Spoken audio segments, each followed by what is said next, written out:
Apa jurnalis itu?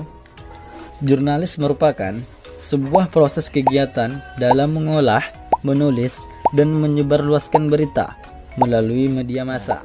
Bagaimana menjadi seorang jurnalistik yang benar? Langkah pertama, kalian harus menulis atau membuat tubuh berita. Dalam menulis tubuh berita itu mengandung 5W plus 1H, yaitu mengapa, di mana, siapa, apa, kapan, dan bagaimana. Ini harus ada dalam suatu berita, agar berita yang Anda buat menjadi menarik. Dan tentunya, kalian harus juga memperhatikan penggunaan kalimat dan bahasa jurnalistik. Tidak bertele-tele, dan kalimat yang Anda pilih mudah dipahami oleh orang lain. Apa itu kalimat jurnalistik? Kalimat atau bahasa jurnalistik adalah gaya bahasa yang digunakan wartawan dalam menulis berita, dan memiliki dua ciri utama, yaitu komunikatif dan spesifik. Komunikatif yaitu langsung ke inti permasalahan, sedangkan spesifik yaitu jelas dan mudah dimengerti. Adapun ciri-ciri bahasa jurnalistik: pertama, sederhana, singkat, padat, tegas, jelas, transparan, menarik, demokratis, logis, gramatikal, atau sesuai dan mengikuti kaidah tata bahasa.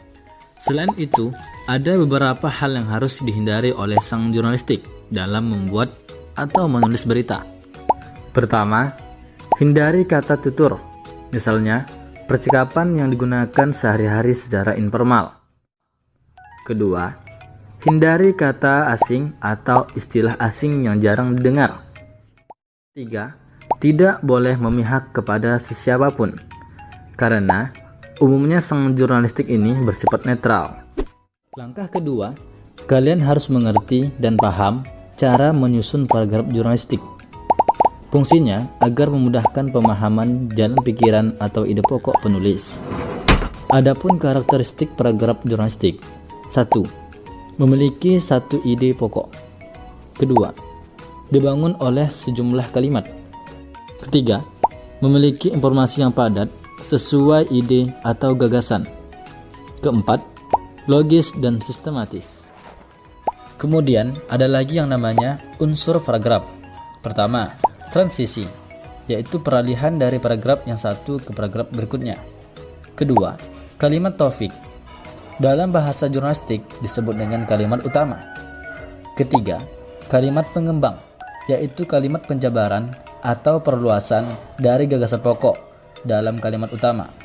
Keempat, kalimat penegas, berfungsi untuk memberi penegasan atau penekanan terhadap kalimat utama.